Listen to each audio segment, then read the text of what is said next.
So Exactly. And, I mean, it spills over into the real world as well. I mean, I told you a story of something that happened this week to me personally. And let's be honest, shit gets real. It does get real. And when you're actually put in situations that are a danger to yourself, not just talking about trolls online, but in the real world, then you actually know that you're either hitting a spot or you're triggering people to the point that they will actually go to try and cause you physical harm. And it literally is getting to that stage. It's getting to that stage where people are so triggered by their ball religion that they will actively try and seek out people to cause harm to them. And a lot of the times this doesn't go, when you see the comments on videos, like a lot of comments on my videos, obviously it's the triggered trolls, etc., and they'll say some horrible things, and you can pat that off. Most people can't pat it off, but people like myself can. You get used to it. However, there's a change when it actually happens in the real world, because this is when it starts invading who you are, where, the work you're doing, it's affecting you personally. It was started with Mark Taylor with his phone calls, um, things being posted to me in the post, you know, threats, all this kind of stuff. It's real.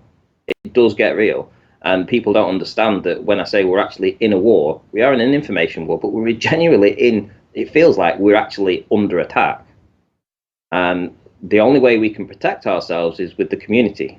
We need community support. We need people to subscribe, like, put some nice comments on our videos, attack the trolls back. Don't let them just have free reign to say what they want on a particular debate. In the debate now, I can guarantee we probably have people that are saying stuff about Nathan or me or attacking other flat earthers. And there's probably a lot of people watching and nobody's responding to them, right? Now, that's fine if you want to be like that, but that isn't actually helping the situation. You know, we've got 108 people watching. How many? We don't know how many are flat earthers or how many are globe earthers. We don't know because we only ever see maybe 30 people speaking in the chat.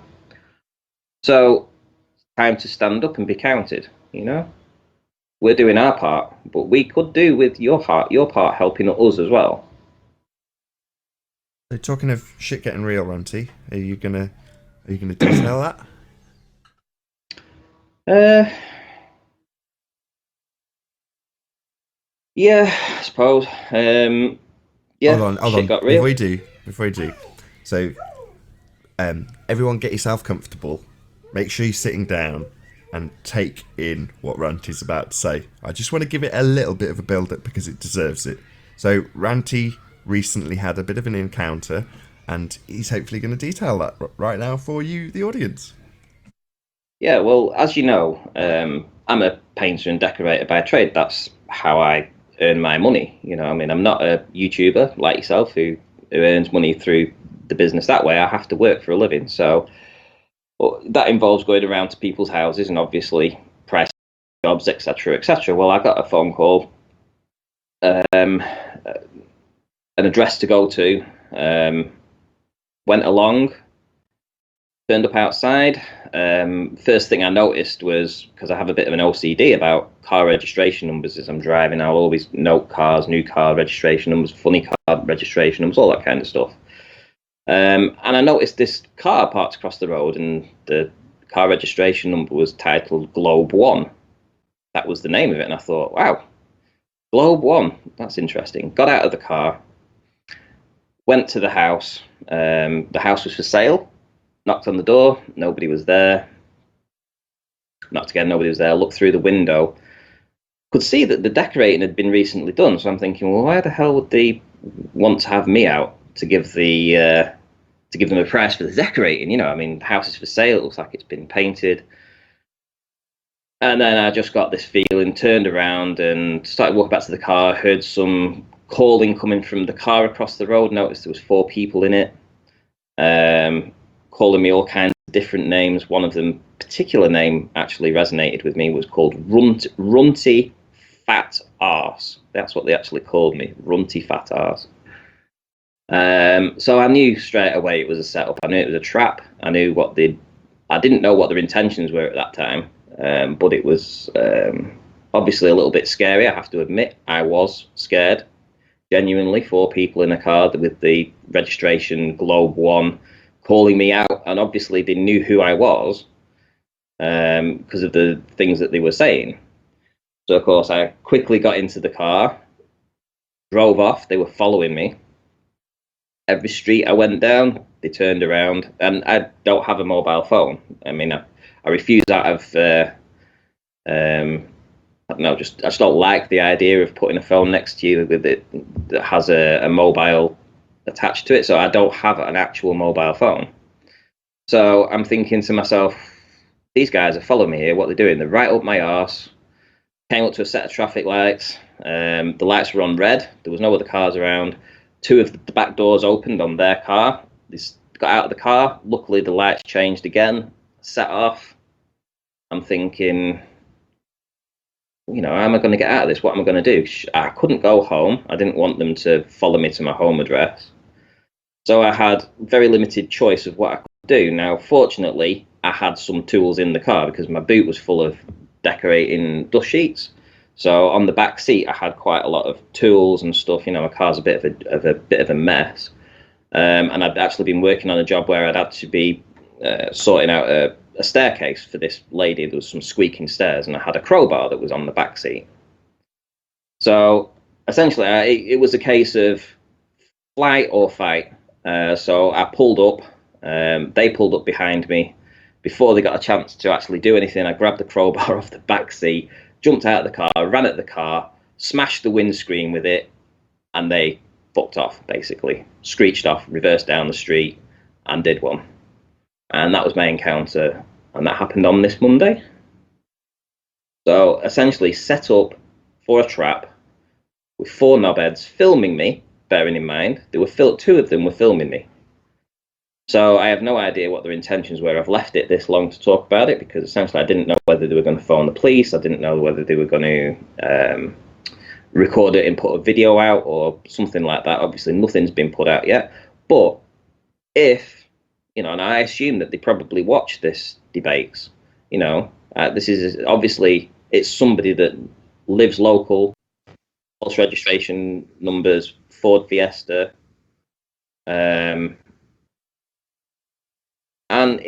the shit gets real. The shit gets real. So that it could come up my arse again. So that it could come up my arse again. So that it could come up my arse again. So that it could come up my arse again. So that it could come up my arse again. So that it could come up my arse again. So that it could come up my arse again.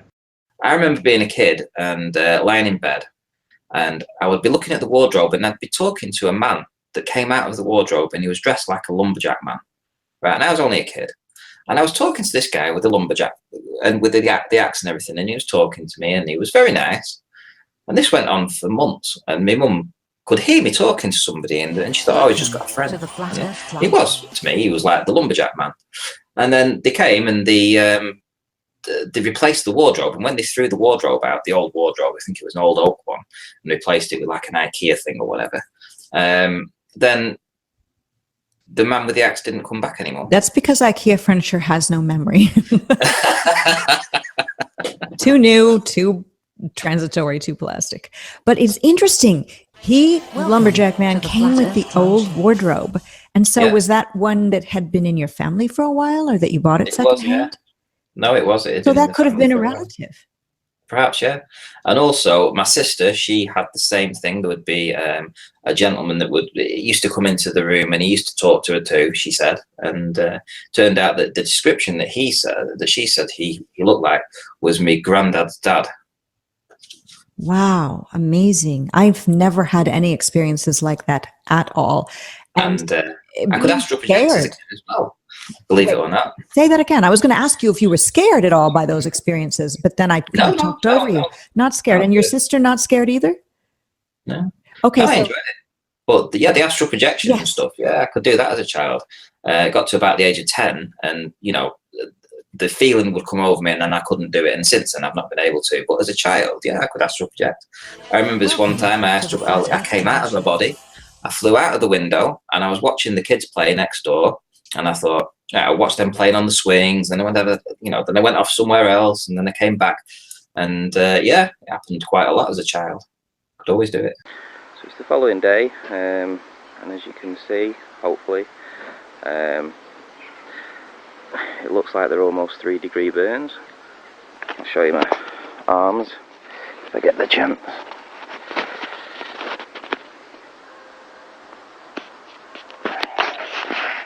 So yeah, that's what the chemtrails did. Okay, so this is 2 days later after the attack of the chemtrail. That's what I'm just going to say it is, because that's what it is. I've worked outside my entire life. I've never had sunburn to the Flat Earth any Clown Show. capacity like what I suffered on Saturday. Now, the temperature was 17 degrees. I was only out in the sun for 4.5 hours, so I work outside probably 10, 11 hours a day, 5-6 days every week. So what happened was unusual, and I don't think it's a coincidence that since I've started documenting these chemtrails 3 years ago, it appeared to me that this particular chemtrail looked incredibly odd, and I decided to video it all day and tell people about it and mention it and point it out. So if you add those things together, the fact that I work outside all the time, I never get burnt, the temperature was just like an average spring day temperature. It wasn't even what I would call, anything hot. It wasn't hot 28, 29, 30 degrees. And I've worked in them as well, and I don't get burnt like this. I mean, just look. This is 2 days after the fact.